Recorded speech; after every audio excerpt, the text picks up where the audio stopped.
Bonjour, bonjour. Aujourd'hui, on va faire un petit peu de sociologie. Sociologie du nouveau métier qui est en train d'émerger. On va voir à quel point ça peut être complexe et difficile à ne pas sous-estimer. Et pour explorer tout ça, on va prendre un article que vous avez déjà sur Studium. Vous le voyez, je pense, un article qui porte sur les médiateurs de santé père, ce que nous, on appelle les pères aidants. Et c'est de Lise Demaillé, qui est une sociologue, là, maintenant professeure émérite à l'Université à Lille. D'accord? Bon. Vous vous souvenez, peut-être la semaine dernière, on avait regardé un texte avec Jean-Luc Rolland, entre autres, qui était co-auteur, Patrick Le Cardinal et compagnie, qui expliquait un petit peu la genèse là, du rétablissement en France. Et ils avaient mentionné, entre autres, l'expérimentation de cette fonction-là de médiateur santé-père. Ça avait été un projet là, autour de 2010, puis aussi, en parallèle un petit peu, le projet Un chez soi d'abord, qu'on connaît bien chez nous au Canada et en particulier à Montréal. Et puis, dans cet article-ci, l'auteur fait une analyse de cette expérimentation, de ces deux projets-là, en ayant rencontré différents interlocuteurs avec une approche qualitative sous forme d'entrevue. Et on peut y aller tout de suite, là. Donc, c'est un texte qui présente une analyse sociologique d'une tentative volontariste de créer une nouvelle profession. Si l'apparition de nouveaux métiers et de nouveaux groupes professionnels est un phénomène social assez connu, hein, mais ce qu'il y a de particulier ici, même d'exceptionnel, c'est que cette fois-ci, c'est une volonté explicite de créer un nouveau métier dans la fonction publique, dans le réseau public là, de la santé et des services sociaux en France. Puis c'est une volonté affichée d'aller dans ce sens-là. Le projet de créer un nouveau métier et une nouvelle profession a été explicitement présent dès le début du programme expérimental de médiateur de santé père. Nous, on va essayer de changer pour l'expression père aidant. Même s'il n'en est qu'un objectif adjacent ou plus précisément un moyen jugé stratégiquement important. À la différence peut-être de chez nous au Québec, vous voyez ici, c'était vraiment une expérimentation à peu près nationale parce que c'était dans plusieurs villes là, de la France. Disons en quelques mots en quoi consistait ce programme expérimental qui s'est déroulé de septembre 2011 à juin 2014. Il s'agissait de l'embauche dans les hôpitaux comme adjoint administratif, c'est le terme qu'ils avaient choisi, là, sur un contrat à durée déterminée, renouvelable par contre.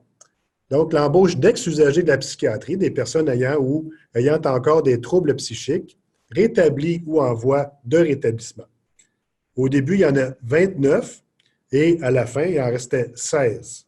Quand même, là, ça a été presque réduit de moitié. Donc, 16 après qu'ils aient été stagiaires, 1 an et suivi parallèlement une formation de 8 semaines. C'était la formation universitaire à Paris 8. Et c'était un programme financé par la Caisse nationale de solidarité pour l'autonomie. Et puis, il y avait 15 établissements hospitaliers concernés, 3 agences régionales de santé et la Direction générale de la santé. Il pourrait, en principe, après la phase expérimentale, être étendu par vagues successives à d'autres régions. La trajectoire de vie des pères aidants manifeste le vécu de plusieurs formes de domination. Domination sociale, parce que souvent, il s'agit de gens qui étaient chômeurs ou certains qui ont connu de graves difficultés financières. Domination symbolique, parce qu'ils ont connu la stigmatisation, la discrimination, ont ressenti la peur ou le mépris qui sont le lot des personnes ayant des troubles psychiques graves ou des dominations sexistes pour certaines. Quasiment tous ont subi l'hospitalisation en hôpital psychiatrique, parfois même comme internement sous contrainte, la violence des procédures d'isolement ou de contention. On verra que l'expérience de la domination est centrale pour comprendre la spécificité et la construction de leur personnalité. Le programme expérimental est dirigé par le Centre collaborateur de l'OMS, CCOMS pour la France, pour la recherche et l'enseignement en santé mentale, et c'est basé à Lille, et c'est Jean-Luc Rolland qui en est toujours le directeur. Donc, le CCOMS défend une philosophie communautaire et sociale. Jean-Luc Rolland est un peu fondateur du courant qu'on appelle la psychiatrie citoyenne, donc du soin psychiatrique. Aussi, on s'inspire des expérimentations italiennes dans les années 60 qui ont abouti à la fermeture des hôpitaux avec le célèbre docteur Basaglia et son cheval bleu là, qui était l'emblème d'un peu de la libération. Les gens étaient sous forme un peu de procession et avaient quitté l'asile dans la ville de Trieste pour aller se répandre plus simplement dans la communauté. Les objectifs du programme sont pour le CCOMS politique et clinique. Il s'agit de faire bouger les équipes du soin psychiatrique et les mentalités de la population par rapport aux personnes atteintes de troubles psychiques. Et il s'agit de faire modifier les pratiques des équipes psychiatriques françaises dans le sens du soin dans la cité, aider à la déstigmatisation de la maladie mentale. Précisons que la question de l'institutionnalisation du métier de père aidant, comme se nomment eux-mêmes d'ailleurs les médiateurs santé-père en France, n'a donc peu de choses à voir avec la réussite du programme. Le programme pourrait avoir atteint son principal objectif, soit modifier les soins, sans qu'un nouveau métier soit créé. La question de la profession n'a rien à voir non plus avec la durabilité des emplois créés. Ceux-ci pourraient être très durables sans pour autant qu'un métier soit créé, mais seulement des emplois ou des fonctions, ce qui n'est pas tout à fait la même chose. L'inverse est également vrai. Un nouveau métier pourrait tout à fait rater les objectifs politiques du programme s'il se conformait aux logiques dominantes dans le champ de la santé mentale, les dominations dont on parlait tout à l'heure. Si c'est un métier qui vient renforcer ces dominations-là, on a raté notre coup, là. Les deux questions sont donc indépendantes. D'un côté, changer les pratiques et avoir un métier spécifique. Mais la création d'une nouvelle profession est cependant apparue très vite aux yeux des équipes et des pères aidants eux-mêmes comme un bon moyen d'atteindre les objectifs politiques et cliniques du Centre collaborateur OMS. On se trouve devant un cas intéressant qui n'est pas sans poser de multiples questions sociologiques. Au-delà de la nomination de la fonction qui sacrifie à l'engouement pour le travail de médiation, la tentative de création d'une profession est originale par rapport au mouvement social de développement des métiers relationnels. Il ne s'agit pas ici d'un processus émergent au gré des besoins d'un certain nombre d'employeurs, d'une demande privée solvable ou de nouveaux besoins sociaux devenus visibles, ou encore de l'action régulatrice de l'État, comme pour les médiateurs sociaux, mais d'une création volontariste à objectif politique par un entrepreneur moral et ses alliés. Le projet s'appuie sur un réseau d'alliances solides, mais il rencontre des oppositions institutionnelles également fortes. C'est ce qu'on va voir. La totalité des directions des syndicats infirmiers qui ont demandé à 2 reprises au ministère l'arrêt de l'expérimentation et l'opposition idéologique d'un nombre non négligeable de psychiatres, dont certains pourtant étaient plutôt amicaux à l'égard du courant de la psychiatrie sociale et communautaire. Il était donc réticent au nom du fait qu'un malade à peine formé puisse devenir un soignant. Une deuxième originalité est donc que le projet s'attaque à une frontière symbolique puissante, celle qui sépare la normalité de la pathologie. Une troisième spécificité, l'insertion dans des emplois de la fonction publique, différencie de nouveau les pères aidants en santé mentale des grands frères ou médiateurs sociaux. Ça, c'est un métier qui existe déjà, qui ont suscité de nombreux travaux sociologiques où il parle là-bas aussi des médiateurs scolaires, qui sont embauchés parfois sur contrat privé et surtout sur contrat aidé. Enfin, plus globalement, comme nous le verrons, la création de la fonction n'est pas pensée comme une délégation de sale boulot, mais comme une intervention politico-éthique. Autant dire que la question de l'éventuelle institutionnalisation de ce nouveau métier et la construction de ce nouveau groupe professionnel est un bel objet sociologique. Il s'agira donc, dans cet article, d'analyser le contexte, les enjeux et les formes de stratégies explicites ou implicites concernant cette professionnalisation. Pour cette analyse, la professeure Demailly se sert de données de terrain recueillies, soit des entretiens avec les responsables du programme, avec des pairs aidants, leurs collègues et leurs patients. Il y a eu des visites de sites et des observations in situ du travail des pairs aidants, des séances de formation et des réunions de pilotage du programme. On va commencer pour des raisons de clarté par présenter les outils conceptuels. Donc, en fait, ça, on va la sauter, cette section-là. Vous pourrez aller voir si vous voulez personnellement. On va aller tout de suite à la brève histoire des stratégies de professionnalisation des pairs aidants. Cette histoire des efforts pour institutionnaliser le nouveau métier débute en 2006, lorsqu'émerge l'idée du programme et se poursuit jusqu'à maintenant, avec pour étape charnière l'année 2011-2012, date de la première formation universitaire de pairs aidants et aussi leur prise de poste. L'expérimentation, c'était que d'une part, une formation, mais aussi les gens étaient déployés dans, je pense qu'on a vu là, une quinzaine d'établissements. Et vous vous souvenez, Philippe Maugiron faisait partie de cette première cohorte dont on a parlé dans l'article de la semaine dernière. Alors, atouts et obstacles de départ. Le CCOMS et les pairs aidants disposaient au départ de quelques atouts en matière de professionnalisation. Le métier existe déjà à l'étranger sous diverses appellations. Vous en voyez aux États-Unis, même au Québec, Nouvelle-Zélande. Il existe des argumentaires idéologiques, cliniques et scientifiques justifiant l'intérêt que peuvent avoir les établissements de soins à accueillir de tels profils. Il s'agissait seulement, pour certains chefs de service ou directeurs d'hôpitaux, de ne pas laisser passer un programme innovant sans en faire partie ou des moyens humains hors budget hospitalier. D'autres expriment des convictions dont le maître mot est l'empowerment des usagers. L'existence des groupes d'entraide mutuelle, ici chez nous, là, on a des organismes par et pour, les groupes d'entraide mutuelle, qui sont maintenant financés depuis 2005, était aussi un atout important. Mais cette reconnaissance possible se heurte à la force de l'opposition, opposition entre le profane et les professionnels, qui est propre au monde social de la santé.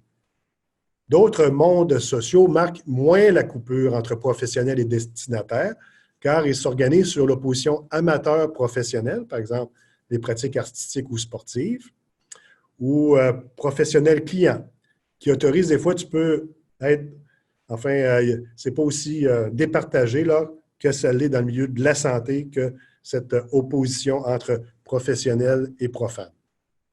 Parce qu'en santé, le destinataire est un profane susceptible de prétention, d'intervention juridique, de non-compliance et d'ignorance.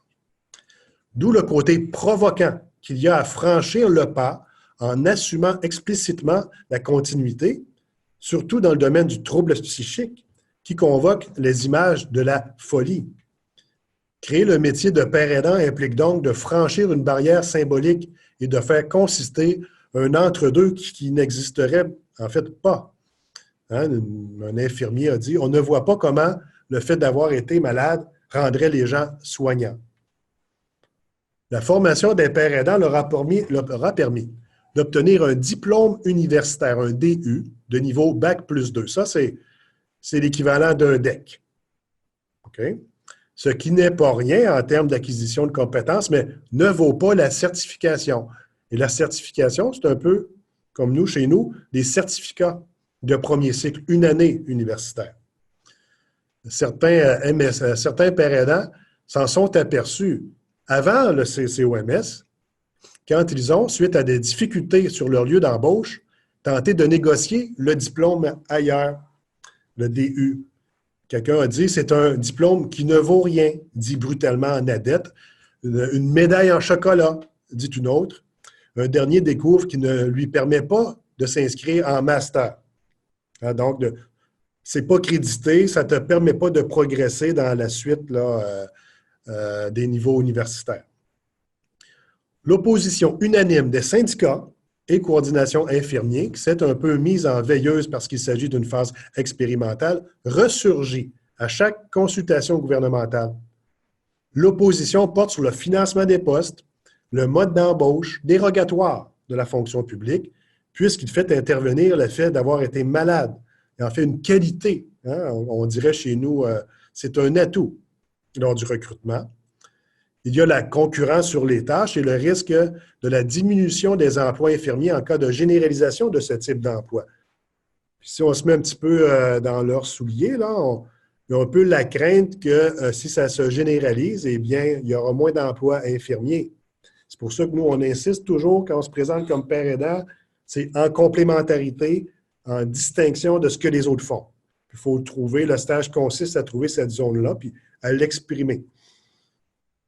Le programme se heurte aussi à l'opposition de certains psychiatres qui disent dans les médias que le travail du père aidant n'est pas vraiment utile, même dangereux pour les pères aidants eux-mêmes, qu'il correspond à une orientation idéologique néfaste pour la psychiatrie. Hein. On craint la dissolution de la psychiatrie dans le travail social.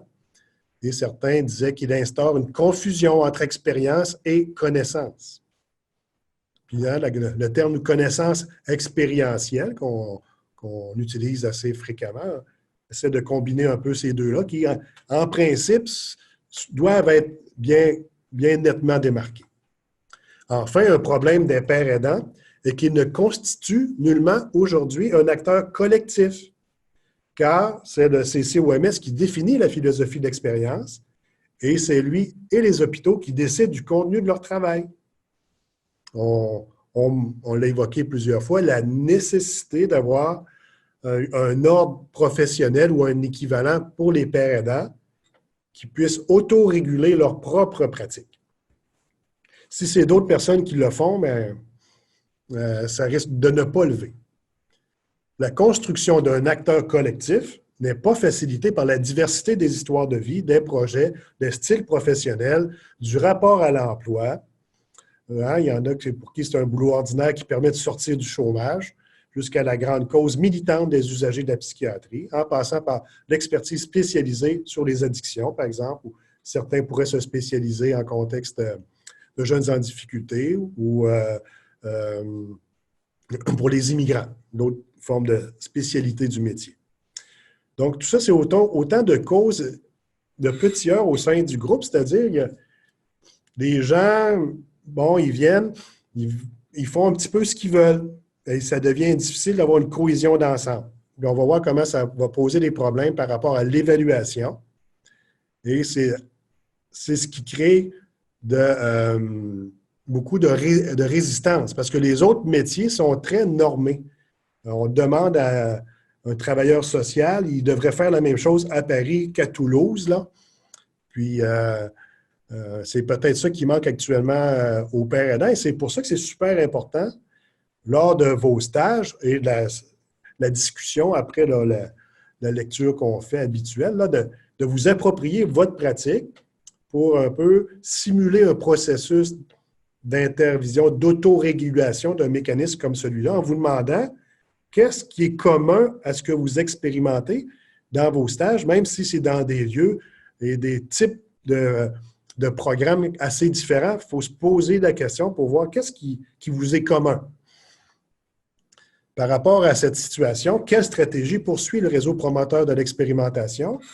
L'observation des réunions, des entretiens et le suivi des événements révèlent une succession de stratégies différentes pour promouvoir la professionnalisation et des hésitations qui portent tant sur le type de professionnalité que sur son contenu. La stratégie de départ par la qualification. C'est ce que le CCOMS a voulu faire dès le début, dès 2009, qui a décidé de chercher une formation universitaire pour son programme. Formation universitaire, c'était pour que ce soit sérieux, affirmait-il. Ce n'est pas dérogatoire de la fonction publique puisqu'ils ont un diplôme. Donc, on ne peut pas embaucher quelqu'un et dire parce que tu as une expérience de la maladie, voici, on a un poste pour toi. Non, c'est parce que tu as un diplôme.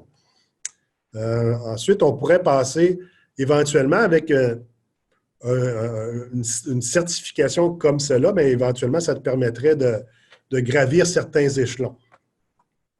Cette stratégie de l'institutionnalisation d'un métier par la qualification se révèle petit à petit difficile pour plusieurs raisons, notamment le choix d'un diplôme faible, hein, Bac plus 2, donc de niveau DEC, là, qui n'entre pas dans le système licence, maîtrise, doctorat.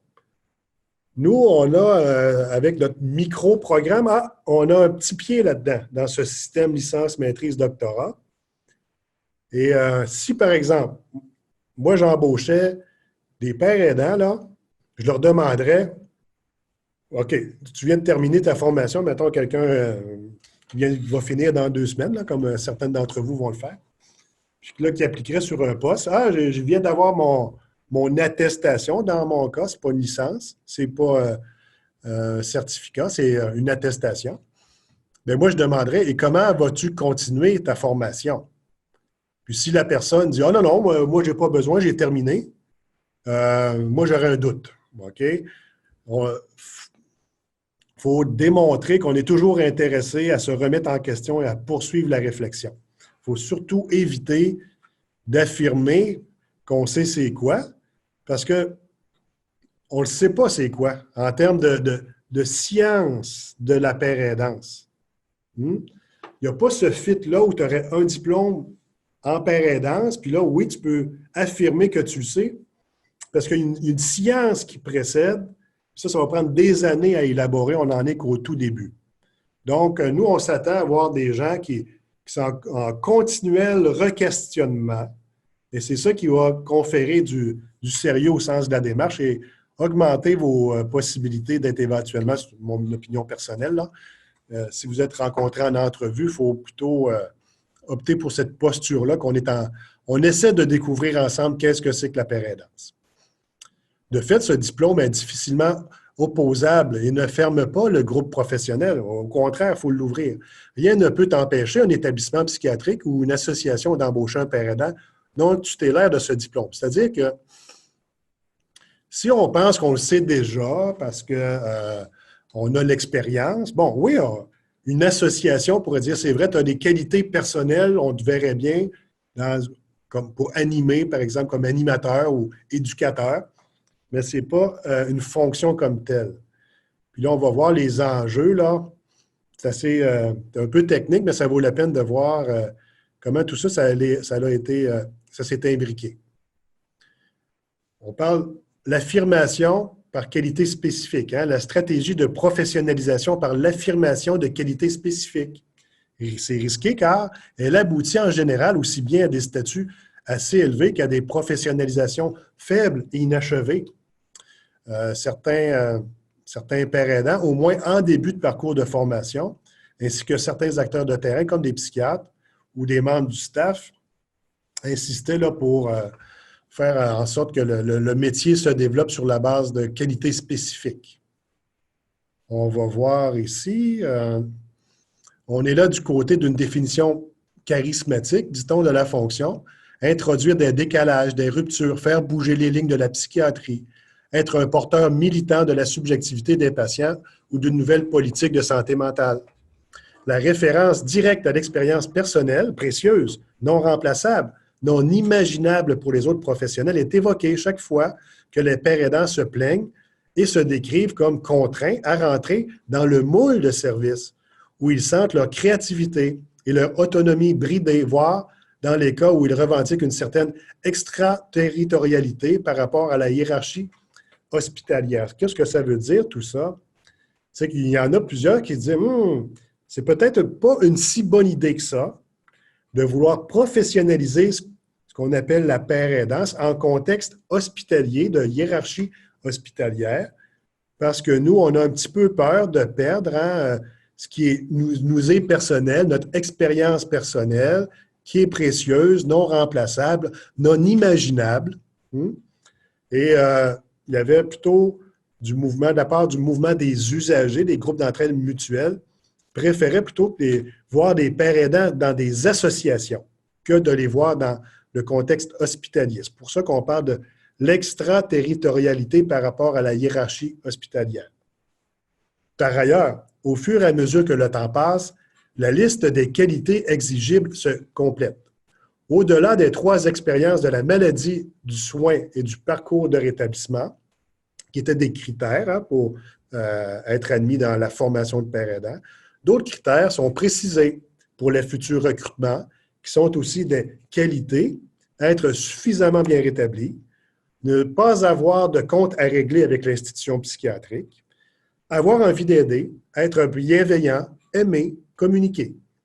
Si ces qualités manquent, c'est l'échec. Des pères aidants maîtrisant mal leurs addictions, par exemple, ou leurs troubles, un autre qui communique très peu, n'ont pas vu leur contrat renouvelé. Hein? Il reste que les établissements, c'est eux qui embauchent ou pas. Fait que simplement dire, voici, moi j'ai mon diplôme, ça ne suffira pas. Donc, on voit ici quelqu'un qui a pu être renouvelé parce qu'un psychiatre pensait de la père aidante. Là, elle est habile avec les patients. Je ne sais pas si c'est parce qu'elle a été malade. Je crois plutôt que c'est parce que c'est elle. OK? On parle donc de propos parfois louangeurs, certes, mais qui, tel quel, posent problème pour une professionnalisation collective, vu qu'il sous-entend une personnalisation radicale de l'adaptation à l'emploi. Une autre père aidante perçoit la même difficulté. Elle, c'est-à-dire le médecin-chef, m'a dit « Soyez vous-même. Ça m'a beaucoup aidé. Maintenant, je suis moi-même et ça se passe bien. » Mais tout de même, de temps en temps, je me demande si être moi-même, c'est travailler. Pourtant, les métiers clairement définis sur la base qualité, la question ne se poserait pas en principe pour les autres types de métiers. Un artiste ne se sent pas handicapé parce qu'il est lui-même. Il ne fait pas de clivage entre soi-même et ses performances. Un psychanalyste n'est pas gêné parce que son identité professionnelle est collée à son identité personnelle. En fait, il le revendique. Mais la logique compétence dominante, et donc, du coup, le sens commun, postule un clivage entre être soi-même et être un professionnel. Les employeurs et l'État tentent de plus en plus à penser en termes de compétences, à exiger pour tous les métiers que soit défini et évaluable l'acte professionnel qui en est le plus caractéristique et qui constituerait le cœur ou, autre formulation qui paraît bien adaptée au cas étudié, que l'éthique de la pratique puisse dépendre explicitement d'une éthique institutionnelle. Cela fragilise la stratégie de professionnalisation par les qualités. De plus, même si elle apparaît juste et pertinente aux pères aidants, quand elle emprunte un mode d'expression trop charismatique ou trop critique, comme ils ont eu tendance à le faire à leur début, des tensions et la désapprobation se font jour, voire des heurts rédhibitoires dans un monde du travail hospitalier régi par un mixte de logique, compétence et régulation bureaucratique. Disons qu'au début, ils se prenaient un peu trop pour des professionnels libéraux. C'est ce que les gens trouvaient. Là. Donc, on va voir une autre stratégie. La stratégie dominante, en fait, la compétence, et ici l'auteur en conclut déjà son échec, là, mais bon, ils n'ont pas lâché le morceau pour autant. Les stratégies de professionnalisation par compétence sont soutenues à partir de 2012 au sein des comités de pilotage par les cadres supérieurs de la santé habitués au langage de la gestion prévisionnelle des métiers, des compétences et au maniement des grilles d'évaluation. Nous, on s'est un peu dit la même chose. Là. On connaît les gestionnaires du réseau. Ils vont s'attendre à ce qu'on emploie un vocabulaire là, qui ressemble un petit peu à celui-là. C'est comme ça qu'on va pouvoir attirer leur attention et faire en sorte qu'il puisse y avoir des rencontres. Donc, cette approche est affirmée dès le début par le directeur de l'hôpital gestionnaire du projet, qui veut s'en faire le porte-parole en tant que président de l'Association des directeurs d'hôpitaux psychiatriques. Plusieurs responsables de site également appellent un retour au rationnel légal pour la fonction de père aidant, des fonctions bureaucratiquement définies, des hiérarchies claires, des autorisations et des interdits explicites, des traçabilités. On pourrait parler aussi d'imputabilité. La définition écrite de la fonction paraît nécessaire pour que les pères aidants puissent être évalués comme les autres professionnels et inclus dans le projet de service. Chez nous, on a le projet clinique. La- bon, cette stratégie devient dominante au fil des réunions en 2012-2013. Il s'agit de passer de ce que la personne est à ce que la personne sait faire, et cela par le biais d'outils discursifs et administratifs dans une gradation temporelle de rédaction présentée comme logique. D'abord, une fiche de poste, une fiche de fonction, un référentiel de compétences, un référentiel métier. Plusieurs ordres du jour de comités et autres regroupements sont consacrés à ces tentatives d'écriture collective. Cependant, il se révèle vite difficile d'écrire un référentiel de compétences qui ne peut s'adosser à une certification, comme les cadres l'ont fait pour d'autres métiers. Ici, je pense c'est auxiliaire de soins, AS, infirmier, éducateur. Au fil des discussions qui s'enlisent, même la rédaction de la fiche commune de fonction se bloque. Ceci pour plusieurs raisons. On parle d'abord de la difficulté de circonscrire le savoir expérientiel comme compétence. On se questionnant, est-ce que l'expérience d'une maladie particulière, un diagnostic particulier, est-ce que c'est ça qui est utile pour le patient ayant la même expérience du trouble psychique? Je reprends.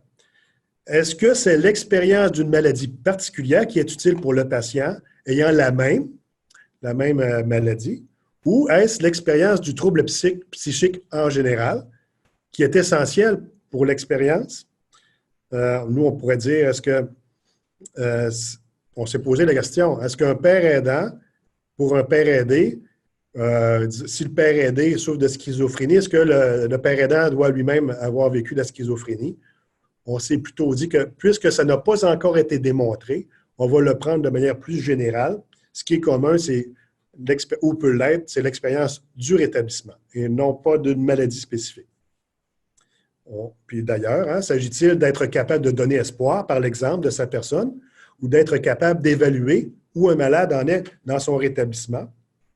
Puis on voit que ce n'est pas la même chose. Là, si tu parles de toi-même, fine, mais s'il s'agit d'évaluer une autre personne, ce n'est pas le même type de savoir, de compétence qui est sollicité.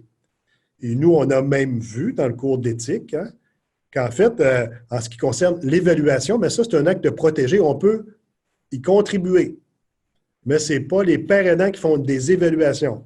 Mais voyez la nuance. Ici, on parle d'évaluer le rétablissement. On n'évalue pas, disons, l'acuité d'un trouble psychique qui aurait été diagnostiqué par d'autres professionnels. Ça, on ne touche pas à ça. Mais éventuellement, on va pouvoir proposer, c'est ça un petit peu le thème de la journée, comment on peut évaluer l'impact d'une organisation qui se dirait orientée rétablissement. Eh bien, pour ça, il faut utiliser des outils spécifiquement construits pour ça et il en existe des mesures de rétablissement, par exemple. Et puis, est-ce que le père aidant, dans le processus de professionnalisation, est-ce qu'il pourrait, cette fois-ci, être autorisé, non pas à évaluer la pathologie ou le trouble psychiatrique comme tel, mais évaluer chez un autre patient son niveau de rétablissement. Puis bon, ce que le père aidant apprend dans tout ça, est-ce que ce sont des compétences transmissibles indépendamment de l'expérience de la maladie? A priori, on pense que non.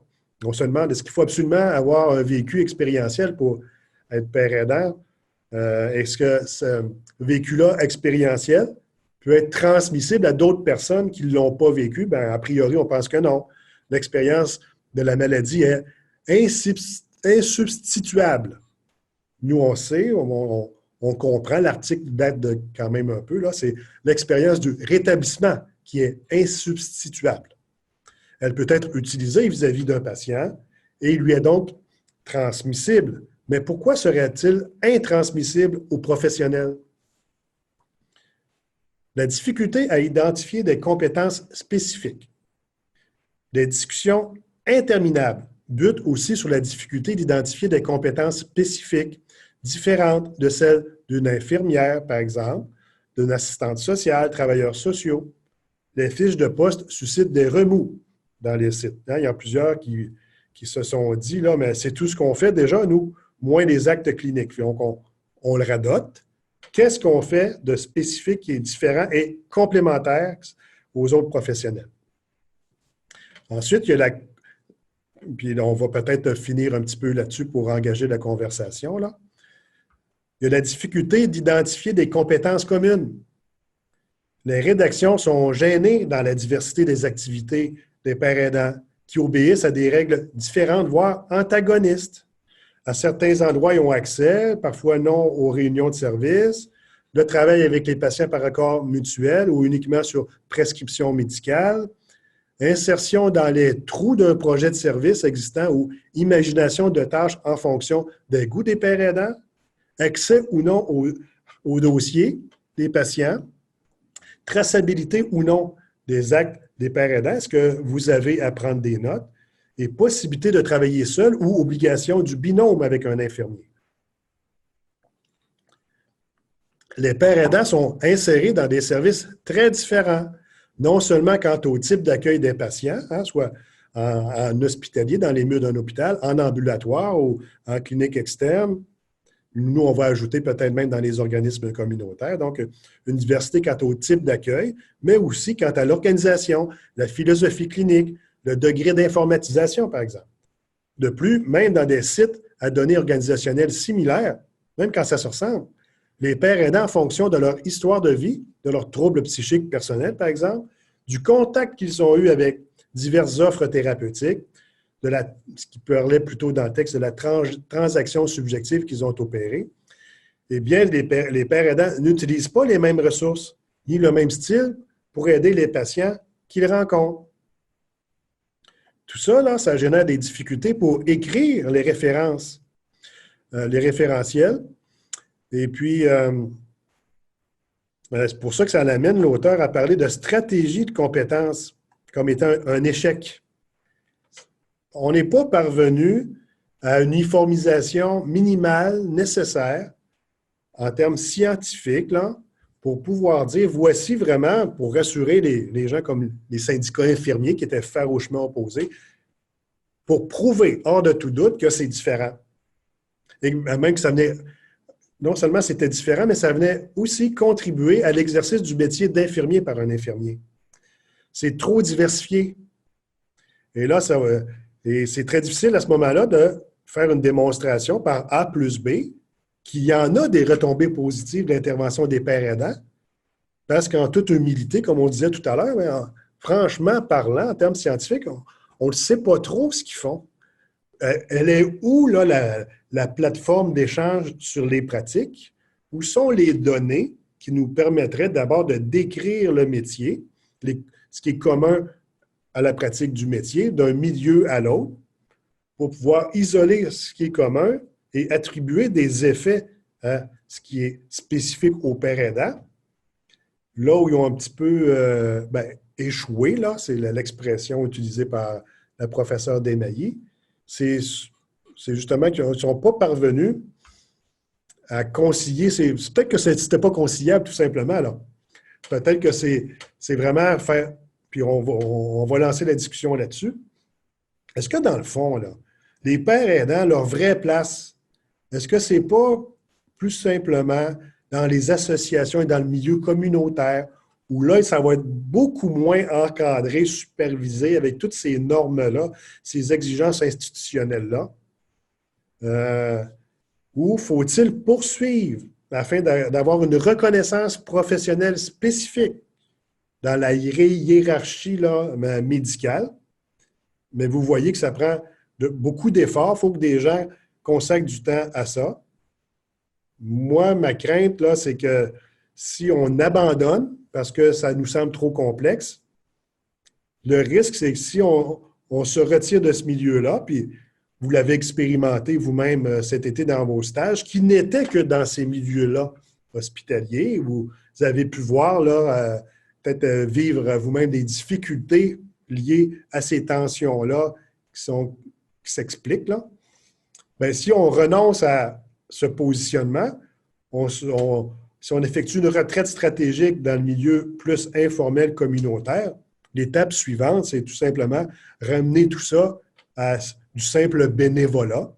si on se dit, dans le fond, c'est la qualité de la personne qui en fait un bon père aidant, bien, cette qualité de la personne, on peut très bien la saisir, la mettre en contribution dans des fonctions qui ne seraient pas des fonctions officielles, mais plutôt de style informel, comme bénévole. Alors, je vais arrêter ici leur partage d'écran, mais je vous invite à poursuivre la lecture de cet article-là. Il y a des petits bijoux là-dedans, il y a des choses, des leçons pour nous, là où on en est au Québec, qui vont pouvoir alimenter notre réflexion. Par exemple, là, la question des groupes professionnels. Est-ce qu'on doit avoir un ordre professionnel spécifique? La conclusion, est-ce que le savoir expérientiel et savoir y faire avec la domination? Bon, OK, allez voir ça, là, je vous encourage fortement. Puis aussi, il y a un bilan qui a été fait de l'expérimentation, encore une fois par la professeure Demailly, qu'on a publié dans un numéro spécial de Santé mentale au Québec sur les partenariats patients en santé mentale, là, en 2015. Elle a 2 articles dans ce numéro dont j'étais l'éditeur invité. Là. Vous allez trouver ça sur Érudit. Alors, voilà pour la partie où c'est le prof qui n'arrête pas de parler. J'espère que vous avez trouvé ça pertinent. C'est à vous de me le dire.